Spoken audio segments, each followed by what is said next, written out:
अस्सलाम वालेकुम जी, आप देख रहे हैं पाकिस्तान टेलीविजन न्यूज़। मैं हूं आसमा इकबाल, मेरा साथ दे रहे हैं शहजाद रजा। ट्रांसमिशन हमारी जारी है कोरोना वायरस के हवाले से आपकी आगाही के लिए, आपको ये बताने के लिए कि इस वक्त दुनिया भर में क्या हो रहा है और पाकिस्तान में क्या कुछ इकदाम किए जा रहे हैं इस मूजी वबा से बचाव के लिए, और मजीद क्या कुछ हो रहा है दुनिया भर में, पाकिस्तान के अंदर। पहले मैं चाहूँगी शहजाद रजा आपकी इजाज़त से देखने वालों को हम बता दें कि इस वक्त दुनिया भर में क्या सूरत हाल है और पाकिस्तान में क्या सूरत हाल है कोरोना वायरस से मुतासिर होने वाले अफराद को लेकर। पहले आपको बताएं कि दुनिया भर में कोरोना वायरस के मरीजों की जो तादाद है वो 45 लाख से बढ़ गई है, 46 लाख के करीब पहुंचने वाली है, क्योंकि अभी तक जो आदाद शुमार आए हैं वो ये बताते हैं कि ये तादाद 45 लाख 86 हजार से तजावुज कर गई है। और अफसोसनाक बात यह भी है कि 3 लाख 6 हजार से जायद अमवात इस वक्त पूरी दुनिया में हो चुकी हैं कोरोना वायरस की वजह से। और अमेरिका की अगर हम बात करें तो ये एक बार फिर हलाकतों की वजह से तमाम ममालिक में सबसे सर फहरिस्त हमें दिखाई दे रहा है, क्योंकि यहाँ हलाकतों में इजाफा हुआ है और कुल तादाद 87,000 से ज़्यादा यहाँ पर हमें बताया जा रहा है कि बढ़ चुकी है मरने वालों की। अच्छा जी, अगर हम पाकिस्तान की बात करें तो यहाँ की सूरत हाल हम आपको बता दें कि यहाँ पर जो केसेस रिपोर्ट हुए हैं, जिन लोगों में कोरोना पॉजिटिव आया है, उनकी तादाद अभी जो हमें बताई जा रही है वो 37,218 हो गई है। और कहा यह जा रहा है कि 803 अफराद ऐसे हैं पाकिस्तान के अंदर जो जाँबर नहीं हो सके इस वायरस की वजह से, जो अपनी जान से गए हैं। और अगर हम बात करें गुज़श्ता 24 घंटों की तो इस दौरान हमने देखा है कि 1430 केसेस रिपोर्ट हुए हैं पूरे पाकिस्तान के अंदर कुल मिलाकर। और हम ये देख रहे हैं शहजाद कि अब रिपोर्ट होने वाले केसेस की तादाद जो है वो रोज़ बरोज़ बढ़ती जा रही है। शायद इसकी वजह यह है कि हम अपनी जो टेस्टिंग कैपेसिटी है वो भी बढ़ा रहे हैं साथ। जी बिल्कुल, आपने ठीक कहा। और जब पाकिस्तान ने टेस्टिंग शुरू की तो चंद 100 केसेस टेस्टिंग से, आपने केसेस की टेस्टिंग से स्टार्ट, पेशेंट्स की टेस्टिंग से स्टार्ट किया और उसके बाद अब ये 20,000 से तजावज़ कर गई है। तो जितने टेस्ट होंगे उतने ज़्यादा केसेस भी आइडेंटिफाई होंगे, एक नेचुरल सी बात है, इसमें परेशान होने की कोई ज़रूरत नहीं है। खैर, हमारे साथ गेस्ट मौजूद हैं। जमशेद इकबाल चीमा साहब हैं, PTI के मरकज़ी रहनुमा हैं। अशफाक तोला साहब मौजूद हैं, इकोनॉमिस्ट हैं। मोहम्मद आतिफ साहब मौजूद हैं, जर्नलिस्ट हैं, USA से, वॉइस ऑफ अमेरिका से ताल्लुक़ है। आप तमाम हज़रात का बहुत बहुत शुक्रिया। चीमा साहब, आपकी जाने पहले आता हूँ मैं। ठीक है, कोरोना बहुत बड़ा इशू है, बहुत बड़ा चैलेंज है, दुनिया भर में इस पर बहस हो रही है, मीडिया में छाया हुआ है इस वक्त, सब इस पर बात कर रहे हैं। लेकिन आप नहीं समझते कि टू मच कोरोना सेंट्रिक हो गए हैं हम? क्योंकि वज़ीर आज़म ने जो बात आज की कि कोरोना के साथ हमें रहना है, it's part of our life now, जब तक वैक्सीन दरियाफ्त नहीं हो जाती। और भी बहुत से मौज़ूआत हैं, बजट की तैयारी है, इसके साथ दीगर मसाइल हैं, 18वीं तरमीम की बात हो रही है, तालीम है।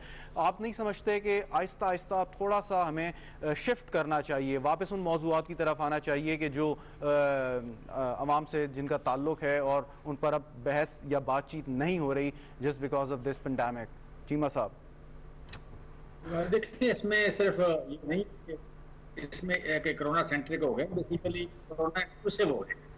तो पिछले अगर 2 महीने देखें हो गए हैं और अभी तक तकरीबन ऑलमोस्ट 86 छेड़छाड़ हो जाए तो हो जाए, बाकी कोरोना एक्सक्लूसिव ही चल रहा है। और ये बात बिल्कुल ठीक राइटली पॉइंट आउट की है कि इससे बड़े बड़े इश्यूज जो हैं वो आप कह लें चले गए हैं, बड़े बैकग्राउंड में चले गए और उन पर काम नहीं हो रहा। तालीम की बात करें, इकोनॉमिक्स को लोग बिल्कुल भूल गए। यहाँ पे जो सोशल इश्यूज हैं लोगों के, हेल्थ के हवाले से बाकी जितनी भी बीमारियां हैं उनकी हम बात कर लें, हम यहाँ पे ये जो मजदूरों की बात कर लें, हम जो अनएम्प्लॉयमेंट है वो भी पीछे चली गई, इस पर वो भी लोगों को नजर आ रही। फूड इनसिक्योर बहुत सारे लोग हो गए हैं। फिर ये कि नफसियाती मसाइल का शिकार काफ़ी सारे लोग हुए हैं। सो बिल्कुल ठीक बात आपने की है कि हमें बैलेंस होकर चलना पड़ेगा। और जिस तरह बात हो रही है 1.5 साल की, 2 साल की, 1 साल की, और साथ ये भी आगे कि कोरोना कभी भी ख़त्म नहीं होगा, कि किसी न किसी शक्ल में थोड़ा या ज़्यादा मौजूद रहेगा। जिस तरह हर आने वाली बीमारी, उसका वायरस या उसका बैक्टीरिया या इनोकुलम जो है वो सोसाइटी में या एयर में मौजूद रहा, इसी तरह कोरोना ने भी मौजूद रहना है। लिहाजा we must learn to live with corona. Post corona जो वर्ल्ड है उसके बारे में डिस्कस होना चाहिए कि पोस्ट कोरोना किस तरह मतलब हमने सेफली रहना है किस तरह हमने अपने कल्चर को भी प्रिजर्व करना है, किस तरह हमने तरक्की भी करनी है। और ये इंसानी तारीख में कभी भी तरक्की माकूस नहीं हुई, हमेशा आगे बढ़ी है, रिवर्स नहीं हुई। लिहाजा इस बार भी ये आया है, मतलब एक क्राइसिस आया है, इसमें तरक्की माकूस ना हो, रिवर्स ना हो। इंसानों ने जो आज तक तरक्की की है वो रिवर्स ना हो, कहीं 19वीं सदी में ना जाएं, 18वीं सदी में ना जाएं। तो अभी तक तो जा रहे हैं, अभी तक तो हम मतलब बैक टू द बेसिक चले गए। हम मतलब एक सिर्फ रोटी कपड़ा मकान वाली बात पे दोबारा लोग चले गए हैं। इस सोसाइटी से आप कह लें कि फेस्टिविटी खत्म हो गई, सोसाइटी से। आज कुछ ऐसी ही बात हमने देखा है कि प्राइम मिनिस्टर ने भी की है। जमशेद साहब, और मैं चाहूंगी कि इस पर मैं अशफाक साहब से जानूं कि वो क्या इस पर राय रखते हैं। अशफाक साहब, वज़ीर आज़म ने आज कहा है कि 15 करोड़ से ज़ायद लोग जो हैं पाकिस्तान के अंदर वो बुरी तरह से मुतासर हो रहे हैं इस लॉकडाउन की वजह से, और अब पाकिस्तान जो है वो मजीद मुतहमिल नहीं हो सकता है कि ये लॉकडाउन जो है इसको जारी रखा जाए या इसमें नरमी की जाए या स्मार्ट लॉकडाउन की जानिब जाया जाए। तो अब इसको हमें ख़त्म करना होगा आहिस्ता आहिस्ता। क्या आप इस बात से अग्री करते हैं? क्या वाकतन ये बहुत ज़्यादा ज़रूरी है हमारी मईशत के हालात को देखते हुए कि जानों के ज़िया को पसे पुश्त डालते हुए हम पहले इस बात की फिक्र करें कि हमें अपनी मईशत को बचाना है? बिस्मिल्लाहिर्रहमानिर्रहीम, थैंक यू वेरी मच। देखिए, वज़ीर आज़म साहब का अपना एक मौक़िफ़ है और वो शुरू से ही डटे हुए इस मौक़िफ़ पे कि जी के भूख से मर जाएंगे लोग। मैं आज आपको एक बड़ी अच्छी मिसाल देने लगा हूँ। हमारे वज़ीर आज़म साहब हमारे बड़े अच्छे लीडर हैं, मगर एक मिसाल मैं आज आपको दे देता हूँ। आज आप एक काम करें, आपके तो पूरे पाकिस्तान में नुमाइंदे हैं, उनको आप कहें कि आप जाएं बाजारों में और देखें कि लोग, अजनास की दुकानें, मेडिकल स्टोर तो पहले से खुले हुए थे ना, ये इनको कहें कि जाएं और देखें कि बाजारों में रश किस चीज का लगा हुआ है और कौन कौन सी ऐसी बाजारें, यानी कि 3 या 4 आपके जो लिविंग स्टैंडर्ड्स की बाजारें हैं, जैसे कराची की मिसाल लें तो DHA की बाजार आपको मिल जाएगी, नाज़िमाबाद गुलशन इकबाल भी मिल जाएगी और लियारी और खालादर भी मिल जाएगी। तो अगर आप देखेंगे उन बाजारों में जहां पर लो इनकम ग्रुप रहता है, वहां पर सबसे ज्यादा रश है ईद की तैयारियों के लिए। बिल्कुल। तो ये जो हमारा जो एक वो जो है ना कॉन्सेप्ट के जी के उनके वो भूख से मर जाएंगे, नहीं, ऐसा नहीं है। और मैं आपको यकीन से कह सकता हूं कि जो इस वक्त कराची में या मुल्क भर में जो एक काम हो रहा है, फलाई काम हो रहा है, आप मान नहीं सकते उसको कि बहुत बड़ा एक नेटवर्क के तौर पे काम हो रहा है। देखिए, पूरी दुनिया की मईशत सुकड़ रही है, ये पाकिस्तान का नहीं है। पाकिस्तान के मईशत दान तो जनवरी फरवरी में हमारी हुकूमत तो कहती थी कि हमें कोई प्रॉब्लम ही नहीं है। मार्च के बाद, अप्रैल के बाद जब सबसे पहले हमारी रिपोर्ट आई कि नहीं जी ये नेगेटिव जा चुकी है, अब आप संभालें, उसके बाद उनको ख्याल कि ये नेगेटिव जाएगी। देखिए, मईशत पूरी दुनिया में सुकड़ेगी और पूरी दुनिया में आपको लॉकडाउन, आप समझ रहे हैं क्या कि अमेरिका में जो लॉकडाउन हो रहा है, तो क्या ट्रंप साहब की मईशत का इस बात की मुतामिल है कि वो लॉकडाउन को बर्दाश्त करेगी? मईशत नहीं होती है, गवर्नमेंट्स होती हैं। और गवर्नमेंट किस तरीके से होती है मैं भी आपको ये भी बता देता हूँ। आपको नोटें छापनी पड़ेगी, पूरा सिस्टमेटिक मैंने इस पे एक काम करके रखा हुआ था। ये पिछले हफ्ते बिजनेस रिकॉर्डर में भी छपा है, इससे पहले भी जा चुका है अरबाब इख्तियार के बाद। मेरा ख्याल है हमारा जो कॉन्सेप्ट है ना, वो कॉन्सेप्ट ये हो गया है कि नहीं जी अब आप लॉकडाउन खोल लें, थोड़ा सा आप लोगों को कमाने का मौका दें। आप मुझे बताइए कि क्या आज आपके घर में आप दिहाड़ीदार तबके में किसी को AC बनाने वाले को लेने की इजाजत देते? आप सब डर रहे होते हैं, हम मोहतात, हम खुद नहीं निकल रहे होते। सवाल ये है, अच्छा आप तोला साहब ये बताइए, आप लॉकडाउन को आप लॉकडाउन के हक में हैं या आप समझते हैं कि लॉकडाउन इस वक्त खोलना जो है वो अक्लमंदी है? आपको स्ट्रिक्ट लॉकडाउन करना पड़ेगा और आपको लोगों को पैसे देने पड़ेंगे 1-2 महीने।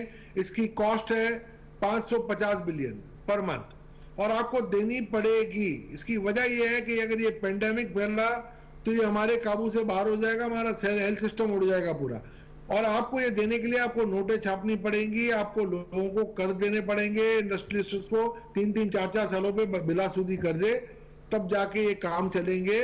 ये ऐसे नहीं चलेंगे। आप अगर आज आके मार्केटों की हालत तो देख ले, कौन SOP पे अमल करता है? अब आप ट्रांसपोर्ट खोल देंगे, ठीक समझता हूं आप न्यूक्लियर बम छोड़ देंगे। ये चीमा साहब आपसे इसका जवाब लेते हैं, लेकिन आतिफ साहब आपकी जानिब में आता हूं। प्रेसिडेंट ट्रंप ने फॉक्स बिजनेस को जो एक इंटरव्यू दिया, आपने यकीनन देखा होगा, चीन के साथ जो ख़तरनाक हद तक ताल्लुकात अमेरिका के ख़राब हो गए हैं और कह रहे हैं कि जी जो तिजारती ताल्लुकात हैं वो भी कट हो जाएंगे, मतलब सारे के सारे ताल्लुकात ख़त्म कर देंगे। इस बात में कोई आप समझते हैं कि कोई रियलिटी देखते हैं, या प्रेसिडेंट ट्रंप ने ये जो रिमार्क दिए हैं ये वही रिमार्क्स हैं जो अक्सर दे देते हैं ऑफ द कफ? देखिए, यहाँ पे उस पे मुख्तलिफ किस्म का रिएक्शन सामने आया है। प्रेसिडेंट ट्रंप की पार्टी में भी इसी किस्म का सेंटिमेंट देखा जाता है। उनकी पार्टी के बहुत से अरकान पहले ये कह चुके हैं कि इस वायरस की तमाम तर जिम्मेदारी चीन पर आयद होती है और चीन को इसका हर्जाना देना होगा। सदर ट्रंप ने भी रिसेंटली दोबारा ये कहा है कि चीन पर इसकी जिम्मेदारी आयद होती है, उसी को हर्जाना देना होगा। उन्होंने साथ ही ये भी कहा है कि अगर चीन ऐसा नहीं करता तो चीन को जो एक्सेस मिली हुई है अमेरिका की मार्केट्स में उसको महदूद किया जा सकता है, चीनी कंपनियों को हटाया जा सकता है वॉल स्ट्रीट से, चीनी कंपनियों के ऊपर दीगर पाबंदियां आयद की जा सकती हैं। ये तो उनका और उनकी पार्टी का नैरेटिव है फिलहाल। लेकिन कुछ ऐसे भी लोग हैं जो कहते हैं कि ऐसा करना शायद बेहतर ना होगा, न सिर्फ अमेरिका की इकोनॉमी के लिए बल्कि दुनिया भर की इकोनॉमी के लिए, और वो ये देखना चाहेंगे कि ये मामला बेहतर तरीके से निमट जाए चीन और अमेरिका के दरमियान। ठीक, आगे चल के क्या होगा इस बारे में अभी कुछ कहना मुमकिन नहीं है, क्योंकि सदर ट्रंप की पॉलिसी चाइना की तरफ अगर हम जो पहले सदर ट्रंप तो कहते हैं कि $500 अरब का जो ट्रेड डेफिसिट है अमेरिका को उसका फायदा होगा, और क्या आप समझते हैं कि ये अगली प्रेसिडेंशियल इलेक्शन का ये स्लोगन बनने जा रहा है, rivalry between China and USA? अभी कुछ कहना बहुत कबल अज़ वक्त है। बहुत से तज्जियाकारों ने यहाँ पर अमेरिका की जो पब्लिकेशंस हैं उनमें इसके बारे में लिखा है। अगर जैसा इसको देखा जा रहा है यहाँ अमेरिका में कि अगर ऐसा हो भी जाता है तो क्या अमेरिका तैयार है कि वो इतनी बड़ी इंडस्ट्रीज एकदम से कायम कर देगा, इतनी बड़ी मैन्युफैक्चरिंग एकदम से शुरू कर सकेगा कि उसको चाइना की जरूरत ना रहे? और अगर ऐसा हो भी जाता है तो क्या अमेरिका वापस इंडस्ट्रियल स्टेट की तरफ जाना चाह रहा है? ये कुछ सवालात हैं जो यहाँ के तज्जियाकार, यहाँ के जो मुआशी अमूर पर निगाह रखने वाले लोग हैं वो इस बारे में बात कर रहे हैं। सही। आतिफ साहब, आपके पास वापस आएंगे। अमेरिका की क्या स्ट्रेटजी है, किस तरह से हिकमत अमली अपनाई जा रही है कोरोना वायरस के बाद जो सूरत हाल पैदा हुई है उस बारे में।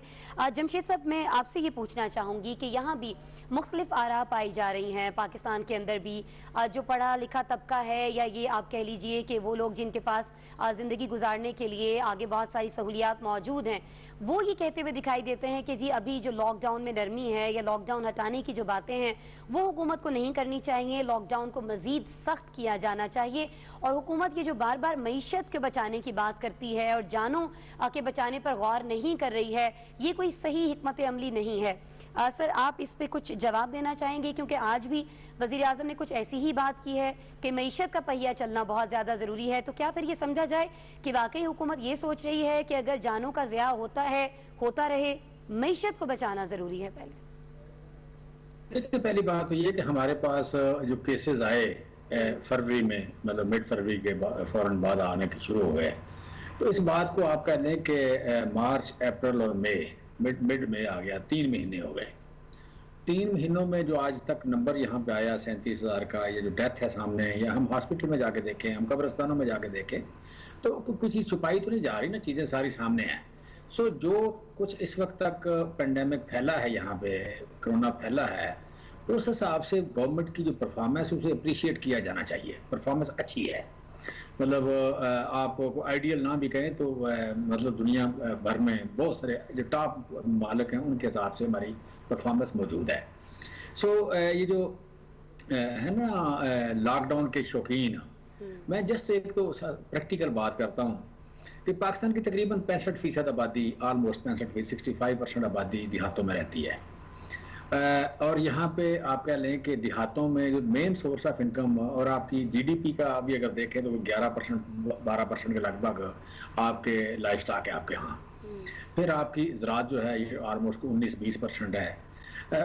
तो 65% वहाँ आबादी रहती है। छोटे यूनिट हैं, 1000 की आबादी, 2000 की आबादी, 3000 की आबादी। हम यहाँ, मैं लाहौर में बैठा हूँ, लाहौर के आसपास हम कसूर को देखें, शेखुपुरा को देखें, ननकाना साहब, 3 डिस्ट्रिक्ट हम देखते हैं, फिर उकाड़ा चले जाते हैं, साहिवाल चले जाते हैं, पाकपतन चले जाते हैं। तो सारे डिस्ट्रिक्ट में जो टोटल केसेस हैं कोरोना के, किसी में 20 है, किसी में 18 है, किसी में 15 है। अगर इनका आप रेडियस देखें डिस्ट्रिक्ट का या जियोग्राफी देखें तो 40-40 किलोमीटर मतलब शरकन गरबन चौड़े हैं, या लंबे 40-40 50-50 किलोमीटर डिस्ट्रिक्ट लंबे हैं। अब 50 किलोमीटर के एरिया में 20 लोग हैं, तो आप कह रहे हैं कि पूरे मुल्क को लॉकडाउन कर लिया जाए। भाई लॉकडाउन का, कंप्लीट लॉकडाउन का मतलब है कि आप भैंसों को चारा नहीं डाल रहे, भैंसों को पानी नहीं दे रहे, आप अपनी गाय को नहीं पाल रहे।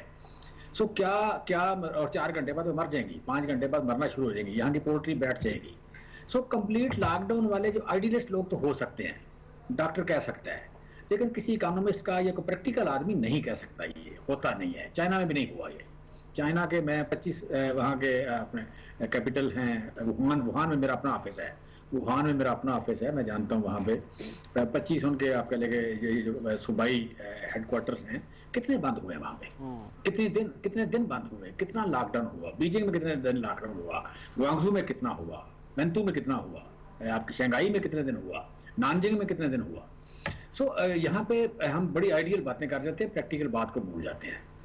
यहाँ पे स्मार्ट लॉकडाउन की बात करें, पार्शियल लॉकडाउन की बात करें, वही बनती है। जहाँ क्लस्टर आपको मिले आप टेस्टिंग करें, लार्ज स्केल पे टेस्टिंग करें, और उसके बाद जहां क्लस्टर मिले वहां कंप्लीट लॉकडाउन कर दें, वहां मार्शल लॉ जमशेद साहब, सवाल एक और भी है ना कि जिस तरह से एसओपी के तहत काम करने के लिए कहा गया है मुख्तलिफ ताजिरों को, जमशेद साहब, जिस तरह से एसओपी के तहत काम करने को कहा गया है, पाकिस्तान में उसको भी फॉलो नहीं किया जा रहा है। मार्केट्स के अंदर क्या सूरत हाल हुई है पिछले ये 3 दिन जब मार्केट खोलने की इजाजत दी गई, 4 दिन वो भी आपने देखी। तो अब अगर हमें इस वायरस के साथ ही जिंदगी गुजारनी है तो फिर तो हमें इन तमाम एसओपीज को भी साथ लेकर चलना है। लेकिन अगर 4 दिन अमल नहीं हुआ तो आइंदा सालों अमल कैसे होगा सर?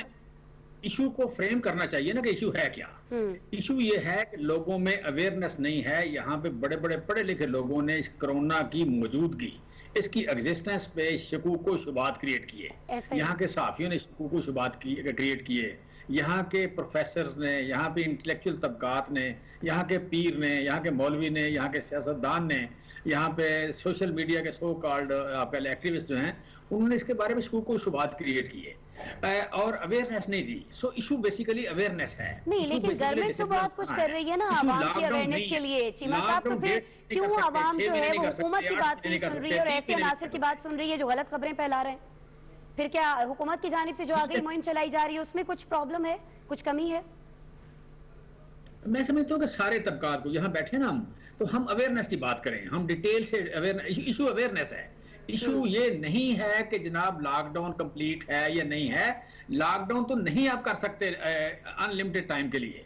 आपने डिस्टेंसिंग मेंटेन करनी है, आपने टेस्टिंग करने हैं, आपने लोगों को आइसोलेट करना है, जो बीमार हो जाए उनका इलाज करना है, लोगों को राशन पहुंचाना है, लोगों की पैकेज देने हैं ताकि इंडस्ट्री अपने पांव पे खड़ी हो।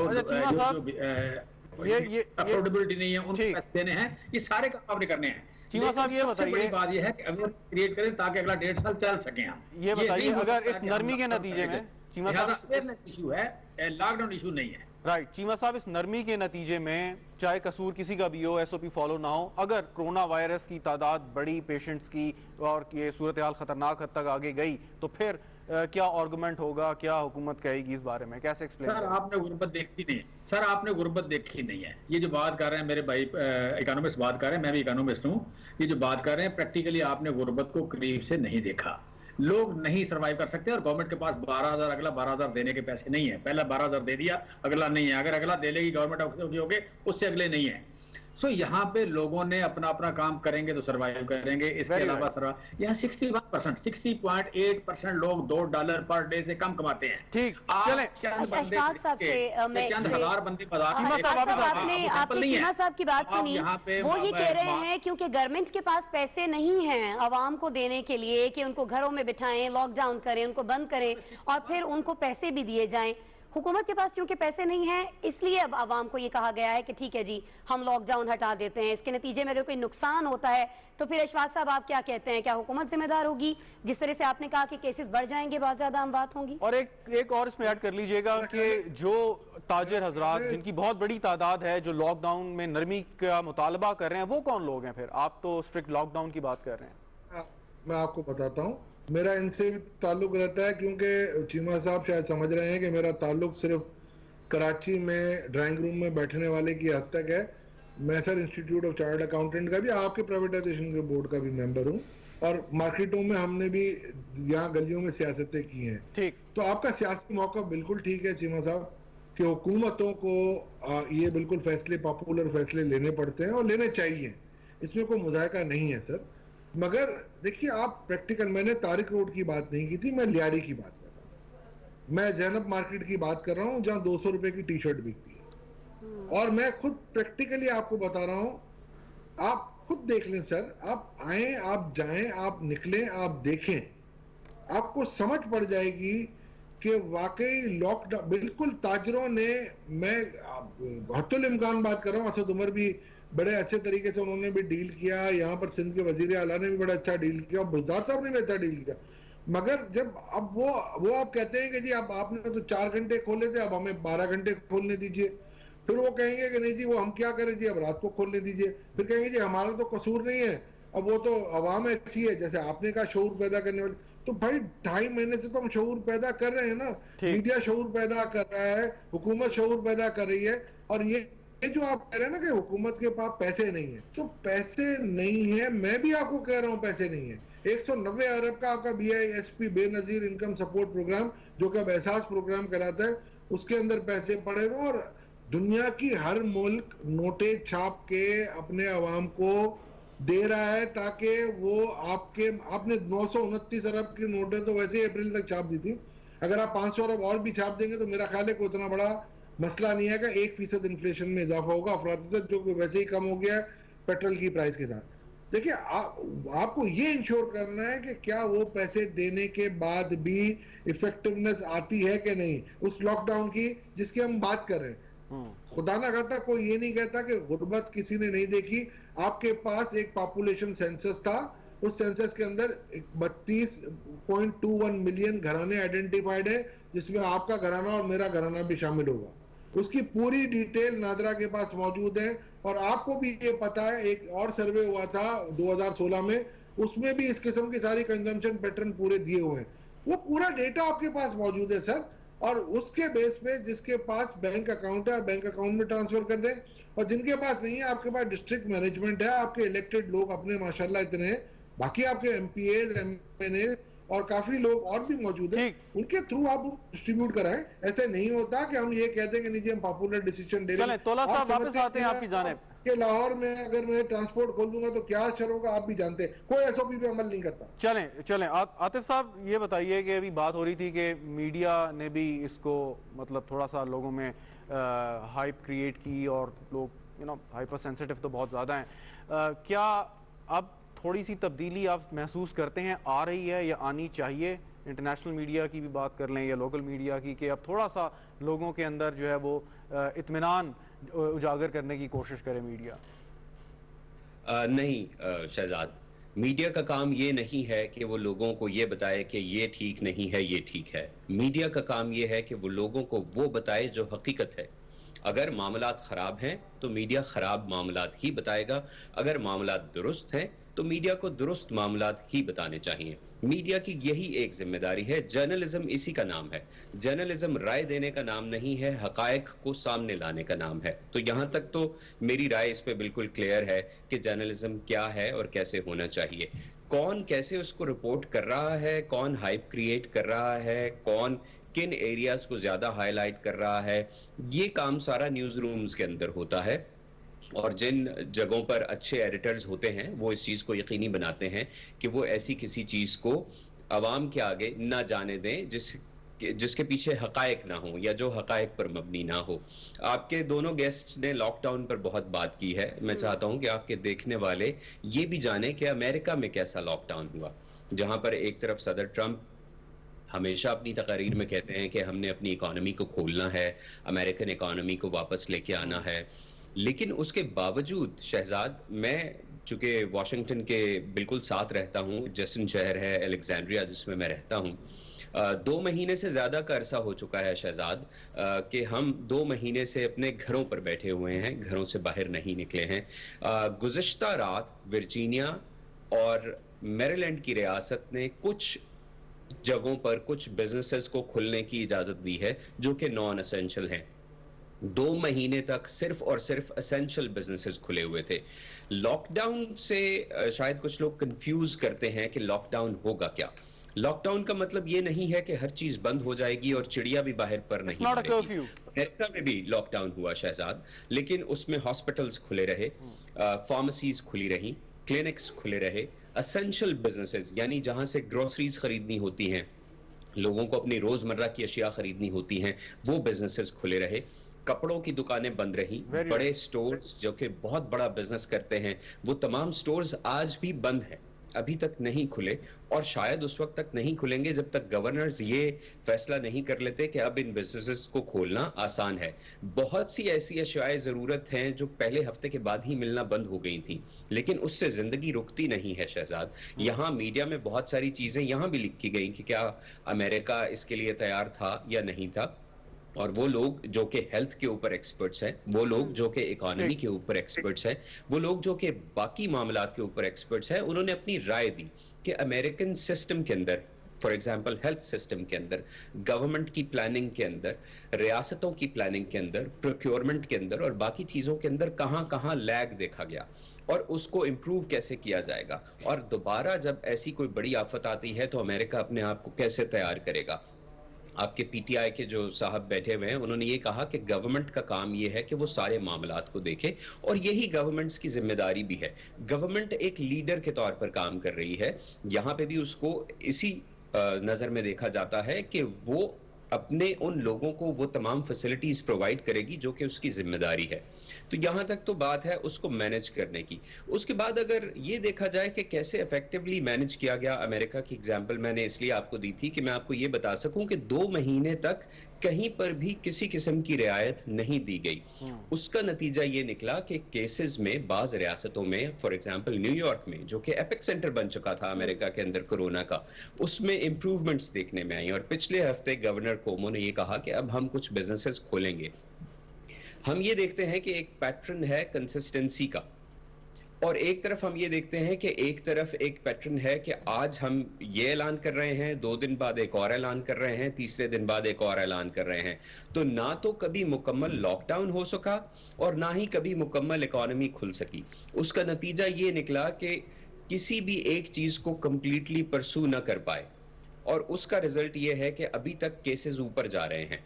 बहुत सी रियासतों में, अमेरिका में भी केसेस ऊपर जा रहे हैं, लेकिन अब शिद्दत वो नहीं है। फॉर एग्जाम्पल वर्जीनिया जहां मैं रहता हूं, इस रियासत में शुरू के दिनों में यानी मार्च और अप्रैल की इब्तिदा में 200 और 300% इजाफा एक दिन में होता था नए मरीजों की तादाद में। अब वो इजाफा शहजाद कम होकर 30% पर आ चुका है। कल और आज के फिगर्स अगर मैं देखूं, और पिछले 1-1.5 हफ्ते से मैं ये नोटिस कर रहा हूं कि वो 30, 32, 28 इस फीसद पे आ चुका है। तो काबू पा लिया गया है वबा पे, और अब वैक्सीन भी बन चुकी है, उसके ट्रायल्स भी हो रहे हैं। तो मुस्तकबिल रोशन नजर आता है, अच्छा नजर आता है। अगर चीजें दुरुस्त सिमत में जाती रहीं तो अच्छी रहेंगी। ठीक है, चीजें दुरुस्त सिमत में जाएं तो उसके रिजल्ट्स जो हैं वो भी बेहतरीन सामने आते हैं, और इसी तरह की बात कुछ आप अमेरिका में होते हुए देख रहे हैं। जमशेद साहब, अभी हम बात कर रहे हैं अमेरिका के हवाले से, और इससे पहले जैसे तोला साहब भी फरमा रहे थे कि अगर लॉकडाउन खोला जाता है तो सूरत हाल मजीद ख़राब हो सकती है। लेकिन कुछ लोग हमें ये भी कहते दिखाई देते हैं, और काफ़ी हद तक इसमें कुछ सच्चाई भी नज़र आती है, कि बहुत सारे ऐसे लोग पाकिस्तान में हो सकते हैं या मौजूद हैं जो कोरोना से मुतासिर तो हैं, लेकिन क्योंकि उनके टेस्ट नहीं हो पा रहे हैं इसलिए केसेस की ये तादाद हमें पाकिस्तान के अंदर अभी कम दिखाई दे रही है। आज असद उमर साहब बात कर रहे थे, और उन्होंने कहा यह है कि पाकिस्तान में टेस्ट करने की जो सलाहियत है, जो इस्तादाद है, उसमें 27 गुना इजाफा हो चुका है, और इस वक्त बताया जा रहा है कि 70 लेबॉर्ट्रीज काम कर रही हैं। मैं ये चाहूँगी कि आप हमारे देखने वालों को कुछ बताएं कि कब ये पॉसिबल होगा कि जैसे कि WHO की जानिब से कहा गया है कि इतने % लोगों का टेस्ट किया जाना चाहिए, तो पाकिस्तान में ये परसेंटेज कितनी है, उसमें से कितने लोगों का टेस्ट हो रहा है, और बाकी जो टेस्ट नहीं हो पा रहे हैं उसके लिए कब हम ये टेस्टिंग कैपेसिटी हासिल कर लेंगे, कितना वक्त लगेगा हमें? देखिए, मेरे पास ना जो सैंपल है, मेरा सैंपल है, मेरा हल्का है NA-127। NA-127 में 8,40,000 की आबादी है। उससे मैं कंसर्न हूँ। हम मतलब हर चीज़ में, सारी एक्टिविटी में शामिल हैं। वहाँ पे हम देख रहे हैं कि हमने तकरीबन हर यूनियन काउंसिल में इस वक्त तक 6 to 7 टाइम्स जो मोबाइल टेस्टिंग लैब्स हैं वो भेजी हैं, जो लोगों का टेम्परेचर या अलामात चेक करती हैं, डॉक्टर जाते हैं। इस वक्त मतलब आप कह लें कि हमारे पास नहीं है कोई बंदा जो मिलता हो या कोई फ़ोन आता हो कि हमारे इलाके में भी आकर टेस्ट करें। हर जगह जितनी बार बुलाया लोगों ने, हम गए हैं, जाके लोगों को टेस्ट किया है। बाकी रह गई बात के, आप कह लें कि लेबॉर्ट्री टेस्ट की बात करें, तो लेबॉर्ट्री टेस्ट में जहां अलामात नजर आती हैं वहां फौरी तौर पर लॉकडाउन भी हो जाता है, या अगर कहीं केस पॉजिटिव आ जाए। इस वक्त तक हमारे यहाँ को तकरीबन 2 जगह पे, एक मुगलपुरा में और एक चाइना स्कीम में, तीसरा मक्खनपुरा, 3 जगह पे केसेस आए हैं। तो पूरा लॉकडाउन हो गया है। बाकी अब 8,40,000 की आबादी में बाकी जगह नहीं है। अगर नहीं है तो उनको लॉकडाउन करना शायद वो थोड़ी ज्यादती वाली बात है। सो मैं समझता हूँ कि टेस्टिंग का जो इशू है, फिर मैं पिछले दिनों एक जगह सुलह करवाने गया तो वहाँ पे जो मेजबान था वो पॉजिटिव निकल आया। बाद में शाम को पता लगा कि वो कोरोना पॉजिटिव हो गया। तो मैंने सेक्रेटरी को आगे फ़ोन किया, सेक्रेटरी हेल्थ को, कि यार हमारी फैमिली का टेस्ट करें। कहने लगा सर नहीं, अलामात जब तक नहीं आई हम टेस्ट नहीं करेंगे। तो अल्हम्दुलिल्लाह we are comfortable, we are okay. आज इस बात को 10 दिन हो गए हैं, हमारी सारी फैमिली ठीक है अल्हम्दुलिल्लाह। सो मेरा सवाल यह है कि जहाँ कहीं अलामात हैं, थोड़ा सा भी शक है, वहाँ टेस्टिंग भरपूर हो रही है और लॉकडाउन भी बड़ा कंप्लीट है। जहाँ ये चीज़ नहीं है वहाँ पे आप कह लें कि ना कोई पैनिक है ना कोई दूसरी चीज़ है। लिहाजा यहाँ पे हम, जब दूसरी बात है कि हमने जनाजे पढ़ने होते हैं, कार आती है कौन फौत हो गया कौन नहीं। यहाँ पे इस वक्त डेथ रेट पाकिस्तान में कम हुई है। पाकिस्तान में इस वक्त जेन्युइनली डेथ रेट जो है, जो पहले थी कोरोना से पहले, पोस्ट कोरोना और प्री कोरोना डेथ रेट ज़्यादा थी, और पोस्ट कोरोना डेथ रेट यहाँ पे कब्रिस्तानों में कब्रें कम निकल रही हैं, जनाजे कम पड़े जा रहे हैं। उसकी वजह लोग रोडों पे नहीं है, उस तरह मूवमेंट नहीं है, या मतलब आप कह लें बड़ा एक फोकस हो गया है कि कोरोना एक्सक्लूसिव वाली बात। तो कहने का मतलब ये कि केसेस इतने नहीं हैं, इतने केसेस नहीं हैं, कंट्रोल में है चीज़ें। ऐसा नहीं है कि इस टेस्ट हो जाएंगे तो लाखों लोग निकलेंगे। सवाल का मकसद सिर्फ और सिर्फ ये था, पूछना आपसे मैं सिर्फ ये चाह रही थी कि क्यों हम टेस्टिंग कैपेसिटी जो है उसको अभी तक उस तरह से नहीं बढ़ा पाए हैं जिस तरह से WHO की जानिब से कहा गया है। प्रॉब्लम कहाँ पर आ रहा है? हमारे पास क्या ऐसी चीज़ की कमी है कि हम दिन में उतने टेस्ट नहीं कर पा रहे हैं रोज़ाना की बुनियाद पे जितने टेस्ट किए जाने चाहिए? आपका ताल्लुक गवर्नमेंट से है, आप इसका बेहतर जवाब दे सकते हैं। उसके बड़ी वाज़ेह वजह तो फंड्स हैं और दूसरा कैपेसिटी है, आपकी मैन पावर है, आपका इंफ्रास्ट्रक्चर है, हेल्थ का इंफ्रास्ट्रक्चर है। सो हेल्थ का इंफ्रास्ट्रक्चर भी आपको सपोर्ट नहीं करता और आपके फंड्स भी आपको सपोर्ट नहीं करते। लेकिन जहाँ जहाँ ज़रूरत है वहाँ हो रहे हैं। ऐसा नहीं है कि किसी जगह टेस्टिंग की ज़रूरत हो और गवर्नमेंट ना कर रही हो, ऐसा नहीं है। दूसरा ये कि टेस्टिंग 2 तरह की हो रही है। एक है कि आप अलामात टेस्ट करें, और दूसरा ये कि प्रॉपर आप लैब टेस्ट करें। लैब टेस्ट कम हो रहे हैं, लेकिन अलामात वाला जो है वो टेस्टिंग मैंने पहले जैसे बताया कि मोबाइल वैन मौजूद हैं और जगह जगह ज़बरदस्ती हम जा रहे हैं, जगह मतलब, और कोई जगह ऐसी नहीं जहाँ 300-400 बंदा वैन हम खड़ी करें, 300-400 बंदा शाम तक टेस्ट न कर लें, 500 बंदा शाम तक टेस्ट न करें। शहजाद आपकी इजाजत से, तोला साहब, जब हमने बात की कि लॉकडाउन हुकूमत खोलना चाह रही है, उसमें भी यही जवाब पेश किया गया कि बहुत अरसे तक हम इसके मुतहमिल नहीं हो सकते हैं लॉकडाउन के, हमारी मईशत हमें इस चीज़ की इजाज़त नहीं देती है, इसलिए ये फैसला किया जा रहा है। अब जब टेस्टिंग कैपेसिटी के हवाले से बात की जा रही है तब भी जवाब यही है कि हमारे पास उस तरह से फंड्स नहीं हैं कि टेस्टिंग कैपेसिटी को बढ़ाया जा सके। क्या वाकई हमारी मईशत की हालत इतनी दिगरगू है कि हम जो बिल्कुल लाजमी जो स्टेप्स हमें उठाना है वो भी नहीं उठा पा रहे? सर तोला साहब जी, देखिए मैं आपको ये बिल्कुल सही कह रहे हैं, और देखिए हुकूमत को भी आपको फुल मार्क्स देने चाहिए कि इस मईशत के बावजूद वो जो कुछ कर सकती है कर रही है। इस मुल्क का थोड़ा सा अलमिया ये हो गया है पिछले 2-3 सालों में कि हमारी टैक्स रेवेन्यूज में इजाफा नहीं आ रहा। तो जब तक आपके पास पैसे नहीं होंगे आप खर्चा कैसे करेंगे? और जो आपका NFC अवार्ड है वो इतना सूबों की तरफ टिल्ट हो गया है कि फेडरेशन के पास पैसे भी नहीं होते। वैसे भी सूबों का काम है ये हेल्थ के ऊपर कि वो खर्च करें। अब इत्तेफाक की बात यह है कि जो चीमा साहब कह रहे हैं, देखिए वो बिल्कुल सियासी वर्कर हैं और अच्छे पुराने सियासी वर्कर हैं, तो उनकी बातों में सियासत के हिसाब से बहुत वजन है। मगर देखिए मेरी हमेशा एक इंडिपेंडेंट राय होती है कि मेरा ख्याल है लॉकडाउन किया ही नहीं गया, जैसे आतिफ ने कहा ना कि लॉकडाउन तो किया ही नहीं इन्होंने। और लॉकडाउन ऐसा था कि जब आपको लगता था यानी कि शाम को 5 बजे के बाद जब यहाँ रोडों पे आपको ट्रैफिक नहीं मिलती थी तो आप ओल्ड सिटी में चले जाते तो बच्चे गलियों में क्रिकेट खेल रहे होते थे। तो वो तो लॉकडाउन का एसेंस ही खत्म हो गया था। मगर फिर जब सिर्फ बात इतनी है कि मईशत हमारी ज़बूवाली का शिकार थी और ये पिछले साल से है आपकी जमूत का शिकार या स्टैगफ्लेशन आ चुका था। और फिर जब आपने शरह सूद बढ़ाई जिसमें आज आपने 1% और कमी की और अच्छा डिसीजन लिया, उस वक्त हमने ये कह दिया था कि ये आप रेसिपी फॉर डिजास्टर लेके आए हैं। मगर मेरा ख्याल है जाहिर बात है जो हुकूमत में होता है उसका अपना एक मौकफ होता है और उसको उनको हमें मानना पड़ेगा कि जो उनका इख्तियार है वो करे। मगर आज वो वक्त साबित कर रहा है कि वो जो फैसले थे वो गलत थे और मेरा ख्याल है पाकिस्तान उन फैसलों की वजह से बहुत सारी चीजों का आज मुतहम्मिल नहीं हो सकता। चलें तोला साहब, वक्त की कमी है, एक मिनट आपको रोकना चाहूंगा, मजीद तकलीफ आएगी। ठीक, आतिफ आपकी जानिब आता हूं। अमेरिका जो है वो ट्रेंड सेटर है, जो वहाँ के स्कॉलर्स हैं, राइटर्स हैं, बड़े फ्यूचरिस्टिक विजन भी रखते हैं। एक सवाल ये है कि पोस्ट कोरोना वर्ल्ड, इस पे बड़ी बात हो रही है, वहाँ पे मीडिया में लिखा भी जा रहा है। और लेकिन मैं चाहूँगा कि थोड़ा सा जो आम लोगों से मुताल्लिक चीज़ें हैं, मिसाल के तौर पे ये कहा जा रहा है, बड़े आर्टिकल लिखे जा रहे हैं क्या this is the end of dining out, कि क्या हम बाहर जाकर खाना कभी खा सकेंगे या नहीं। ये थोड़ा सा बताइएगा कि ये जब वायरस कम होगा या ख़त्म होगा उसके बाद का इंसान कैसा होगा। जो यहाँ पर ज्यादातर लिखा जा रहा है इस बारे में वो ये कि हमारे समाजी रवैये अब बदल गए हैं और शायद हम पहले की तरह आपस में जब मिलेंगे भी तो वैसे नहीं मिलेंगे, बैठेंगे नहीं वैसे जैसे पहले बैठते थे। ये बात तो आपकी बिल्कुल दुरुस्त है कि ये चीजें बदल रही हैं और शायद हम जिसको कहते हैं ना बैक टू द नॉर्म, वो घड़ी बहुत दूर है। एक ये भी अंदेशा है कि आने वाले वक्तों में क्या इस तरह जिन जगहों पर बड़े इज्तिमा होते थे उनका मुस्तकबिल क्या होगा। यानी क्या स्कूल जब दोबारा खुलेंगे तो वैसे ही एक टेबल पे 5 या 10 बच्चे बैठेंगे जैसे पहले बैठते थे? क्या वैसे ही एक क्लासरूम के अंदर 20 बच्चे होंगे जैसे पहले हुआ करते थे?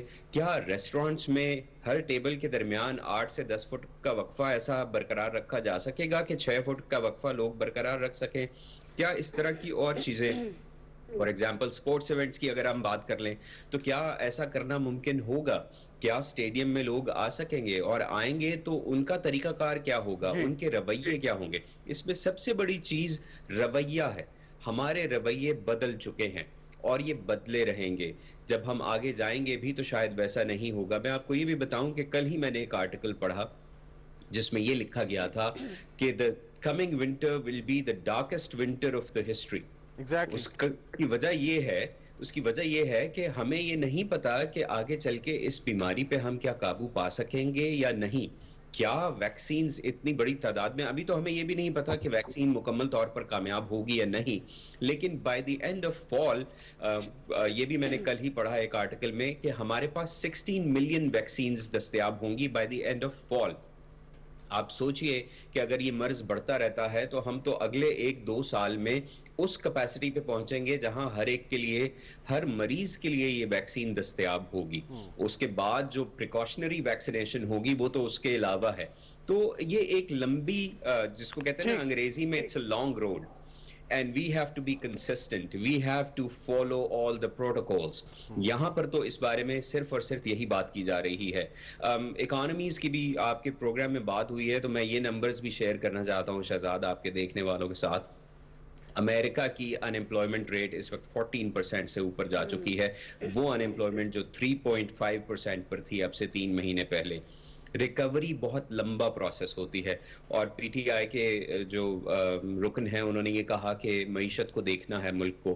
बिल्कुल ये हुकूमतों का काम है कि वो मईशत को देखें, लेकिन मैं आपको कुछ एग्जांपल्स देना चाहता हूँ कि इकोनॉमिक रिकवरी 1 महीने का काम नहीं है, ये कई सालों पर मुहित होता है। सही। सबसे बड़ा अगर हम देख ले जो ग्रेट डिप्रेशन था 1929, 1934 में जब रोजवेल्ट इलेक्ट हुए तो कहा गया कि उन्होंने आके इम्प्रूव करना शुरू किया, लेकिन उसके असरात खत्म होते होते 1941 आ गया था। इसी तरह अगर हम मोस्ट रीसेंट डिप्रेशन को देखें जो अमेरिकन इकोनॉमी का था, जो 2008 में शुरू हुआ, सदर ओबामा ने उसके ऊपर काम करना शुरू किया, उनकी टर्म खत्म हुई तो अनएम्प्लॉयमेंट रेट नीचे आ चुका था, 3.5 से 4% के दरमियान था। सदर ट्रंप अपनी मुद्दत खत्म कर रहे थे, ये उनका आखिरी साल था इस इलेक्शन का, वो अपनी मुद्दत खत्म कर रहे थे तो ये बात हुई कि अमेरिकन इकोनॉमी अब बहुत ऊपर आ गई है। तो थोड़ा कम है आते, but you are absolutely right, that's a long and a very difficult road ahead. और इस पे जितने भी अपने अपने ममालिक जो आलमी रहनुमा है अपने हालात के मुताबिक वो ये फैसला करेंगे, और कैसे करेंगे, अब क्या होगा ये तो एनीबडीज गेस, लेकिन हालात को देखते हुए ही फैसला करना है। और तनकीद का निशाना बनाया जा सकता है हुकूमतों को, लेकिन इसके साथ साथ ये भी बहुत ज़रूरी चीज़ है कि हुकूमत जो दुरुस्त इकदाम उठा रही है लोगों की भलाई में, उसको भी सपोर्ट किया जाए, चाहे आपका ताल्लुक अपोजिशन से हो या आप अवाम हो। आपने ये ज़रूर देखना है कि जो भी काम किया जा रहा है वो एक गुड फेथ में और आवाम की भलाई के लिए किया जा रहा है। बहरहाल बहुत शुक्रिया आतिफ खान साहब आपका, तोला साहब हमारे साथ मौजूद थे, बहुत बहुत शुक्रिया आपका भी। जमशेद इकबाल चीमा साहब आपके वक्त के लिए भी बहुत शुक्रिया। और नाज़रीन, इसके साथ ही आज की ट्रांसमिशन का वक्त खत्म हुआ, कुछ देर में आपसे दोबारा मिलेंगे, आप हमारे साथ रहिएगा।